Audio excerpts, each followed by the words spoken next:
Now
n'ebisigadde bitandikira wane katandike bwe tuti Musa Mukasa yali omu ku bagalagala ba Kabaka yali yeddira Fumbe ab'emmamba otitwalabika ni yeddira ki Fumbe era ab'Fumbe mwekubireko mu ngalo kubanga ekyamazima ono nno yayingira mu lubiri ku mulembe gwa Ssekabaka Ssuuna II. Musa Mukasa yali musajja mukakamu ow'amaanyi ate omukozi ennyo. Ye yali avunaanyizibwa okukuma omuliro kubanga abasamize bakimanyi bulungi nti mu lubiri banya mu ssabo mubaamu ekiki ekyoto era Musa ono yavunaanyizibwanga okukuma ekyoto kino mu kiseera ekyo mu ssabo mu lubiri lwa Kabaka.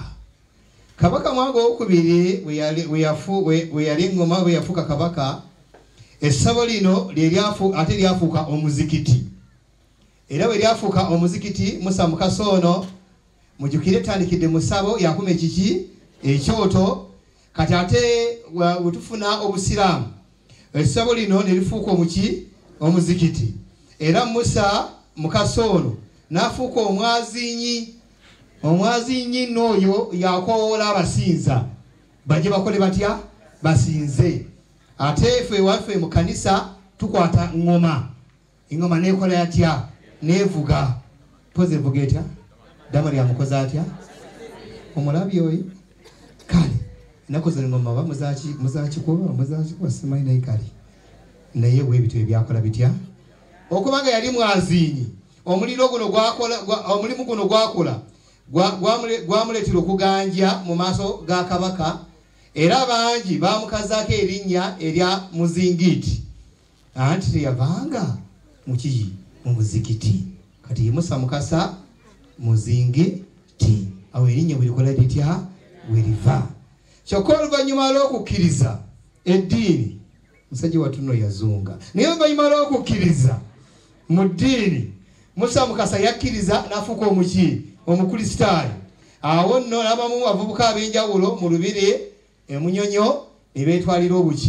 obulokozi nga banyweza nga bakkiriza Kristo oyo eyafa era n'akola atya n'azuukira. Abakitegedde badde bajja kikubira mu ngalo n'abatakitegedde tugambye asoose mu bya busamize obudde mu busamize ageze mu busiraamu obudde mu busiraamu ageze mu tuna ono n'abazunga wano ng'eddiini bazitabaala nno sijja gamba mbuliza kwina nti wali otabaddeko tukomewo wano ebyavaako kutibwa kwa Musa Mukasa. Musa Mukasa olw'okusomanga eddiini enateete yeerabirwa okutuukiriza omulimu gwe ate nga n'okutya takyatyani Kabaka.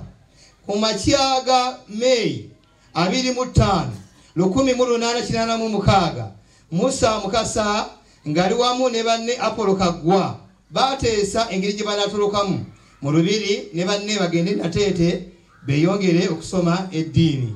Mujjukire nateete tulinayo musajja ayitibwa ani Makaayi. Tulinayo musajja Makaayi n'empuku ye n'ebisigalidde kati gye basinziranga okugenda okusoma eddiini. Bano bakosa omukisa nga Kabaka agenza okuyigga ne batoloka kyokka balwayo. Kabaka yakomawo ng'asunguwadde olw'ensonga nti bwe yagenda okuyigga teyakwasa kantu konna. Ate bwe yali akomawo emmundu ye n'emugwako mu mazzi amawanvu wakati w'ekizinga bulingu gwe naani ne munyonyo.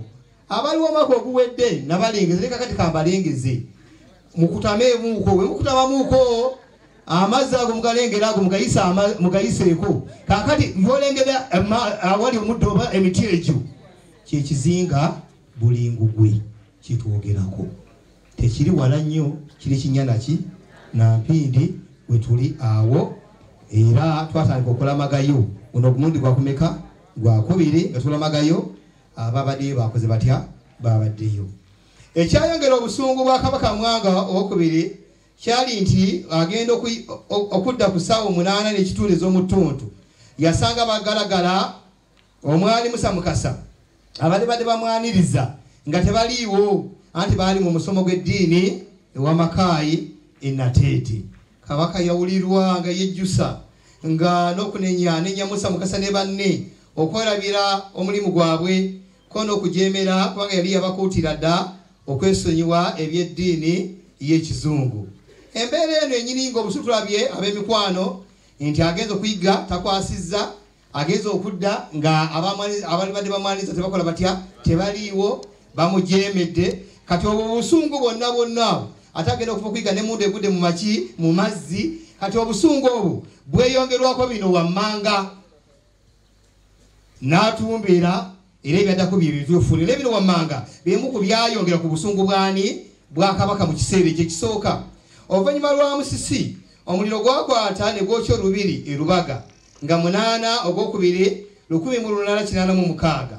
Ekyokubiri waliwo abasirikale ba Buganda bangi abaali bafudde olw'okulwanagana ne Bunyolo ludda wa Bunyolo. Ogwokusatu Omumbejja n'alinnya Clara Nalumansi naye yali akoze atya, akyuse n'okwokya n'akola atya, n'ayokya byonna ebyali ebyobusamize. Kakati awo kamba tubaleko mu bifaananyi katono. Genda ku peegi 25, genda peegi epapula ezisembayo. Wogenda ku peegi emabega waliyo Musa Mukasa. Munda wa peegi mulimu abagenze ku kizinga. Olikidako wakuliko entaana ya Mukajanga. Kati genda ku peegi eddakaawo okuli Namugongo Matazi Shrine. Oba tulabyewo. Kakati wammanga ono gwe twogerako Omumbejja n'alinnya Kirala. Wammanga ono ge masiro ge we yaziikibwa. Yaziikibwa si wala nnyo, yaziikibwa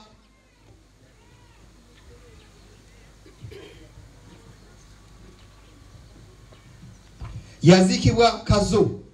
Bw'oba olinnya ogenda ku kitebe ky'obusabaddinkoni bw'e Kazo, waliwo ekereziya eryawo eky'emmanga, awo we baamuziika. We wali amasiro ne twebaza Ssabadinkoni yateekamu transport n'enkola ntya n'entuukayo.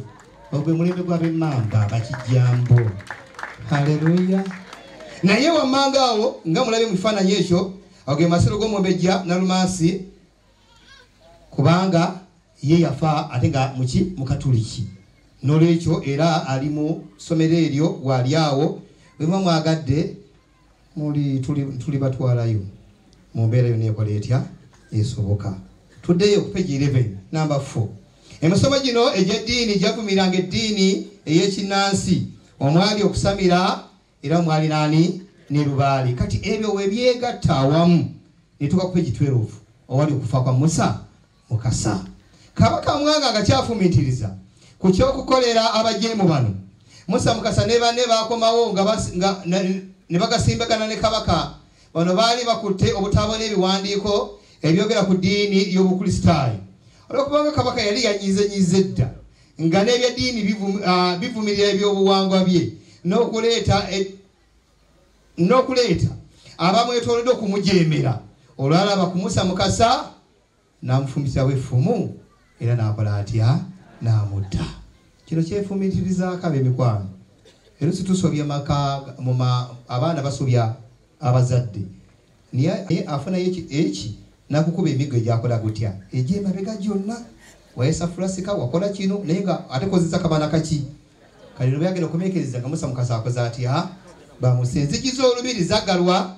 Era oluvannyuma abavubuka bonna baakuŋŋanyizibwa mu lubiri ne batandika okubasunsulamu okulaba abanyweredde mu bujeemu oba n'abanakyuka okuva mu bujeemu. Ekyewuunyisa abavubuka bano tebaatitirira Katonda waabwe era Katonda waffe, baasigala banywevu olw'omusana gwe baali bakoze batya, balabye. Byagenda okuggwa nga batwaliddwa e Nakiyanja. Ssabadinkoni kyaddayogerako nti olugendo lw'e Namugongo lutandikira ludda wano nga batwalidde e Nakiyanja.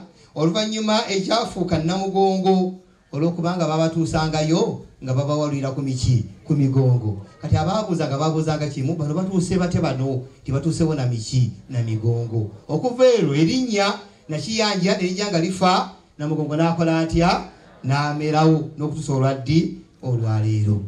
Ekibuzo kiri nti lwaki tujjukira omujulizi ono Musa Mukasa? Tuli basamize, tuli baki?